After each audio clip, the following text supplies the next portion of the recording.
बिस्मिल्लाहिर्रहमानिर्रहीम। अस्सलामुअलैकुम एवरीवन। कैसे हैं सब? उम्मीद है सब खैरियत से होंगे। अल्लाह हम सबको अपनी हिफ्ज़ो अमान में रखे। तो माय डियर स्टूडेंट, आज हमारा 9th क्लास बायोलॉजी में चैप्टर नंबर 4 का लेक्चर नंबर 17 है, जिसमें आज हम डिस्कस करेंगे एनिमल एंड प्लांट टिश्यूज को। जिस एनिमल टिश्यू को आज हमने डिस्कस करना है वो है एपिथेलियल टिश्यू। तो भैया टाइम वेस्ट किए मूव करते हैं आज के अपने लेक्चर की तरफ, और सबसे पहले इंट्रोडक्शन डिस्कस कर लेते हैं। स्टूडेंट, हम सब जानते हैं, चाहे हम किसी भी ऑर्गेनिज्म की लाइफ हिस्ट्री के बारे में बात करें, स्टूडेंट एक जो ऑर्गेनिज्म की लाइफ है वो डिफरेंट किस्म के सेल्स, डिफरेंट किस्म के टिश्यूज से मिलके बनी है। अगर मैं आपको एग्जांपल दूं, मैं इस तरह बताऊंगी कि जो टिश्यूज होते हैं, टिश्यू किसकी फॉर्म में ऑर्गेनाइज्ड हुए होते हैं? टिश्यू ऑर्गन की फॉर्म में ऑर्गेनाइज्ड हुए होते हैं। और जो ऑर्गन होते हैं वो ऑर्गन सिस्टम की फॉर्म में ऑर्गेनाइज्ड हुए होते हैं। और जब वो डिफरेंट ऑर्गन सिस्टम कंबाइन होते हैं, एक कंबाइन होके क्या बनाते हैं? कंबाइन होके वो एक इंडिविजुअल बनाते हैं। तो स्टूडेंट, इसका मतलब हुआ कि लाइफ की एक डिफरेंट स्ट्रक्चरल ऑर्गेनाइजेशन मौजूद है। और अगर हम टिश्यू के बारे में बात करें, स्टूडेंट टिश्यूज क्या होते हैं? हमने यहाँ पे टिश्यूज को ही डिस्कस करना है, तो टिश्यू की एग्जांपल, टिश्यू की डेफिनेशन आपको बताना लाजमी है स्टूडेंट। तो टिश्यूज क्या होते हैं? जो सिमिलर सेल का एक ग्रुप होता है जो कि कॉमन फंक्शन परफॉर्म करते हैं। स्टूडेंट, जो सिमिलर सेल का ऐसा ग्रुप जो कि एक फॉर्म में ऑर्गेनाइज्ड हुआ होता है, सेल्स का एक ऐसा ग्रुप जो कि एक फॉर्म में ऑर्गेनाइज्ड हुआ होता है और एक कॉमन फंक्शन परफॉर्म करता है, उसको हम क्या कहते हैं? टिश्यू लेवल कहते हैं। स्टूडेंट, आज का जो टॉपिक है इसमें हम डिफरेंट किस्म के एनिमल एंड प्लांट टिश्यूज को डिस्कस करेंगे। आने वाली जो टॉपिक है उसमें हम डिफरेंट किस्म के एनिमल एंड प्लांट टिश्यूज को डिस्कस करेंगे, उनकी सेल स्पेसिफिकेशन को देखेंगे, लोकेशन को देखेंगे और फंक्शन को देखेंगे। तो स्टूडेंट, एनिमल टिश्यूज कितने होते हैं? एनिमल टिश्यू बेसिकली 4 किस्म के होते हैं। सबसे पहले epithelial tissue, connective tissue, muscle tissue and nervous tissue. Student, कितने टाइप्स ऑफ एनिमल टिश्यू होते हैं? Epithelial tissue, connective tissue, muscle tissue and nervous tissue. ये बात याद रखनी है कि आज के लेक्चर में हमने एपिथेलियल टिश्यू को डिस्कस करना है, और जो बाकी दूसरा लेक्चर होगा हमारा टिश्यू में, उसमें हम कनेक्टिव टिश्यू, मसल टिश्यू और नर्वस टिश्यू, तीनों टिश्यूज को डिस्कस करेंगे। तो मूव करते हैं एपिथेलियल टिश्यू की तरफ। स्टूडेंट, ये जो टिश्यू होता है ये सेल की बैरूनी साइड पे मौजूद होता है, यानी कि ये बाहर वाली साइड पे मौजूद होता है। और इसका फंक्शन क्या होता है कि ये जो ऑर्गन और जो कैविटीज होती हैं इनको क्या कहता है? इनकी अंदरूनी तहें भी बनाता है। क्या कहता है? लाइंस, ऑर्गन्स एंड कैविटीज का क्या मतलब हुआ स्टूडेंट? लाइंस का मतलब हुआ बनाना। ओके, लाइंस का क्या मतलब हुआ? बनाना। यानी कि ये ऑर्गन्स और जो कैविटीज, स्टूडेंट कैविटीज क्या होती हैं? किसी को आइडिया है? हमने कितनी बार कैविटीज को डिस्कस किया है, किसी को पता है कैविटीज होती क्या है? कैविटीज खाली जगहों को कहते हैं। यानी कि ये जो एपिथेलियल टिश्यू होगा, एक तो ये बॉडी की जो बाहर वाली साइड है उसको कवर करेगा, यानी कि बाहर वाली साइड पे प्रेजेंट होगा। और अगर हम बात करें कि इसका फंक्शन क्या है, तो इसका फंक्शन ये होता है स्टूडेंट कि ये ऑर्गन्स और कैविटीज को लाइनिंग देता है, यानी कि इनकी जो अंदरूनी तहें होता है, अंदरूनी जो तहें होती हैं इनको भी बनाता है। किन की अंदरूनी तहों को बनाता है? ऑर्गन्स और कैविटीज की अंदरूनी तहों को बनाता है। स्टूडेंट, जो इस टिश्यू में जो डिफरेंट किस्म के सेल्स होते हैं वो एक दूसरे के बहुत करीब तरीन होते हैं, एक दूसरे के बहुत करीब करीब होते हैं। इस टिश्यू में जितने भी सेल्स होते हैं वो एक दूसरे के बहुत ज्यादा करीब हुए होते हैं, यानी कि हम ये भी कह सकते हैं कि वो एक पैक फॉर्म में होते हैं, यानी कि एक दूसरे के साथ इतने जुड़े होते हैं कि हम ये कह सकते हैं कि जो इनमें सेल्स पाए जाते हैं, इस टिश्यूज में जो सेल्स पाए जाते हैं वो किस फॉर्म में होते हैं? पैक्ड फॉर्म में होते हैं। स्टूडेंट, इस सेल्स की शेप और इसके सेल की शेप, और अगर हम इसके बात करें कि इसमें कितनी लेयर्स मौजूद हैं, इस बेस पे सेल को मुख्तलिफ किस्म की, इस टिश्यू को मुख्तलिफ किस्म की टाइप्स में डिवाइड किया गया है। इस टिश्यू को स्टूडेंट, अगर आपसे पूछा जाए कि एपिथेलियल टिश्यू को किसकी बेस पे डिफरेंट टाइप्स में डिवाइड किया गया है, तो आप क्या कहेंगे?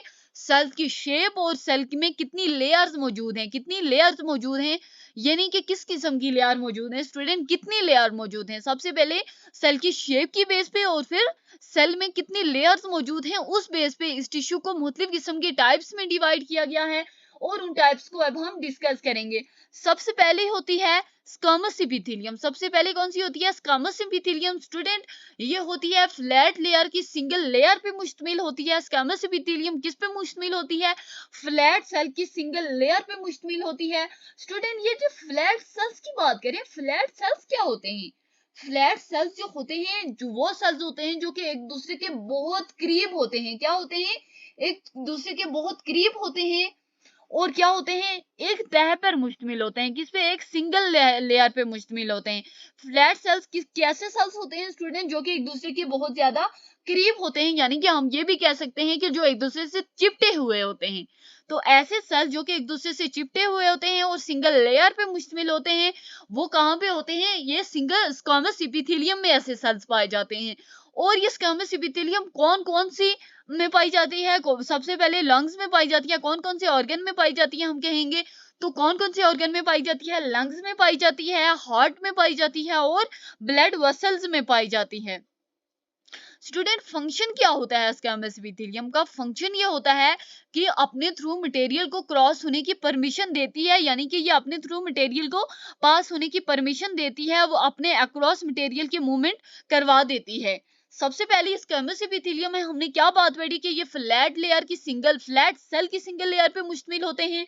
फ्लैट सेल्स क्या होते हैं स्टूडेंट? जो कि एक दूसरे के बहुत करीब होते हैं। और अगर हम दूसरी वर्डिंग में आपको बताएं तो क्या कहूंगी मैं कि चिपटे हुए सेल्स जो होते हैं उनमें उनकी जो सिंगल लेयर होती है, उन सिंगल लेयर होती है, और जो स्क्वैमस एपिथेलियम होती है वो फ्लैट सेल्स की सिंगल लेयर पे मुश्तमिल होते हैं, यानी कि चिपटे हुए सेल की सिंगल तह पे सिंगल लेयर पे मुश्तमिल होते हैं।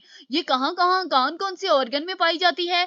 ये लंग्स में पाई जाती हैं, ये हार्ट में पाई जाती हैं और ब्लड वेसल्स में पाई जाती हैं। इसका फंक्शन पूछा जाए तो क्या कहेंगे आपके? ये मूवमेंट की और मटेरियल के मूवमेंट को भी अलो करती है कि अपने थ्रू मटेरियल को पास होने की, अपने थ्रू मटेरियल को गुजरने की इजाजत देती है। उसके बाद है क्यूबॉइडल इपिथेलियम। कौन सी? Cuboidal epithelium. स्टूडेंट क्यूब का क्या मतलब है? क्यूबॉइडल नाम क्यों दिया गया है स्टूडेंट? क्योंकि हम कहेंगे कि इसमें ऐसे सेल्स मौजूद हैं, क्यूबॉइडल एपिथेलियम में ऐसे सेल्स मौजूद हैं जिनकी शेप कैसी है? जिनकी शेप क्यूब टाइप है। जिनकी शेप कैसी है? क्यूब टाइप है। और वो ये जो क्यूबॉइडल एपिथेलियम होती है ये क्यूब शेप्ड सेल की सिंगल लेयर पे मुश्तमिल होती है। कैसे सेल्स की सिंगल लेयर पे मुश्तमिल होती है? क्यूब शेप्ड सेल्स की सिंगल लेयर पे मुश्तमिल होती है। उसके बाद ये कौन कौन से ऑर्गन्स में पाई जाती है स्टूडेंट? ये किडनी ट्यूब्स में पाई जाती है और स्मॉल ग्लैंड्स में पाई जाती है। कहाँ कहाँ पाई जाती है? किडनी ट्यूब, स्मॉल ग्लैंड्स वगैरह वगैरह इनमें पाई जाती है। जहां पे ये क्या करती है? स्मॉल ग्लैंड में ये क्या करती है? सिक्रेशन प्रोड्यूस करती है। स्मॉल ग्लैंड में क्या करती है? सिक्रेशन प्रोड्यूस करती है। क्यूबॉइडल एपिथेलियम के बारे में हमने क्या चीज डिस्कस की कि ये क्यूब शेप्ड सेल्स की किस पे मौजूद होती है? क्यूब शेप्ड सेल्स की सिंगल लेयर पे मुश्तमिल होती है। और ये कहाँ कहाँ पाई जाती है? ये किडनी ट्यूब्स में पाई जाती है और स्मॉल ग्लैंड्स में पाई जाती है। और स्मॉल ग्लैंड में ये क्या करती है? सिक्रेशन प्रोड्यूस करती है। कोलमनर एपिथेलियम क्या होती है स्टूडेंट? इसके जो सेल्स होते हैं इलोंगेटेड सेल होते हैं। हमने क्यूबॉइडल एपिथेलियम के लिए क्या कहा कि इसके सेल्स कैसे होते हैं? क्यूब शेप्ड होते हैं। कोलमनर एपिथेलियम में कैसे सेल्स होते हैं? इसके जो सेल्स होते हैं इलोंगेटेड। स्टूडेंट इलोंगेटेड सेल्स का क्या मतलब होता है? इलोंगेटेड सेल्स का मतलब है कि बहुत ज्यादा लंबे सेल्स होते हैं। इनमें कैसे सेल्स होते हैं? लंबे सेल्स होते हैं। ये एलिमेंट्री कैनाल में पाई जाती है, गैल ब्लैडर में पाई जाती है और गैल ब्लैडर में भी ये क्या काम करती है? सिक्रेशन प्रोड्यूस करती है। स्टूडेंट कोलमनर एपिथेलियम के बारे में सबसे पहली बात हमने क्या पढ़ी है कि किस पे मुश्तमिल होते हैं? इलोंगेटेड सेल्स पे मुश्तमिल होते हैं। इसके अलावा ये कहाँ कहाँ पाए जाते हैं? ये एलिमेंट्री कैनाल में पाए जाते हैं, गैल ब्लैडर में पाए जाते हैं, जहां पे ये क्या करते हैं? सिक्रेशन प्रोड्यूस करते हैं। उसके बाद है हमारी सिलिएटेड कॉलमनर एपिथेलियम। कौन सी? Ciliated columnar epithelium. स्टूडेंट ये जो सिलिएटेड कॉलमनर एपिथेलियम होती है इसमें सीलिया वाले लंबे सेल्स पाए जाते हैं। कौन से सेल्स पाए जाते हैं? सीलिया वाले, यानी कि वो सेल्स पाए जाएंगे जिनके साथ सीलिया भी मौजूद होगा। तो सीलिया वाले लंबे सेल्स जिस एपिथेलियम में पाए जाते हैं उनको हम क्या कहते हैं? सिलिएटेड कॉलमनर एपिथेलियम कहते हैं। और ये कहाँ कहाँ पाई जाती है? ये ट्रैकिया में पाई जाती है और ब्रोनकाई में पाई जाती है। और इसका फंक्शन क्या होता है स्टूडेंट अगर पूछा जाए आपसे कि what is the function of ciliated columnar epithelium, तो आप क्या कहेंगे कि ये क्या करती है, ये म्यूकस को बाहर धकेलता है। ये सिलिएटेड एपिथेलियम क्या करता है, म्यूकस को बाहर की तरफ धकेलता है, ये बात याद रखनी है। उसके बाद जो स्ट्रेटिफाइड कॉलमनरी एपिथेलियम होते हैं, इनके पास कैसे होते हैं, फ्लैट लेयर की मुख्तलिफ तहें मौजूद होती हैं, फ्लैट लेयर की मुख्तलिफ शक्लें मौजूद होती हैं। फ्लैट सेल्स के बारे में, सॉरी स्टूडेंट, फ्लैट सेल्स की मुख्तलिफ तहें मौजूद होती हैं। फ्लैट सेल्स कैसे सेल्स होते हैं, मैंने आपको ऑलरेडी प्रीवियस स्लाइड में ये चीज बताई है कि फ्लैट सेल्स कैसे सेल्स होते हैं, जो कि एक दूसरे से चिपटे हुए होते हैं, एक दूसरे के बहुत ज्यादा करीब होते हैं। ये कहाँ कहाँ पाए जाते हैं, ये एसोफेगस की लाइनिंग में पाए जाते हैं। किस में पाए जाते हैं, एसोफेगस की लाइनिंग में पाए जाते हैं। और क्या कहते हैं, और माउथ की लाइनिंग में पाए जाते हैं, और स्किन को भी कवर करते हैं। क्या करते हैं, और स्किन के ऊपर भी पाए जाते हैं। स्किन को कवर करने का क्या मतलब हुआ कि स्किन के ऊपर भी पाए जाते हैं। स्टूडेंट स्ट्रेटिफाइड स्क्वैमस एपिथेलियम है, ये किस किस्म की एपिथेलियम होती है, ये चिपटे हुए सेल्स की कई तहों पर मुश्तमिल होती है। और ये कहाँ कहाँ पाई जाती है, ये किस किस की लाइनिंग में पाई जाती है, ये आपकी माउथ की लाइनिंग में पाई जाती है, एसोफेगस की लाइनिंग में पाई जाती है, और स्किन के ऊपर भी पाई जाती है।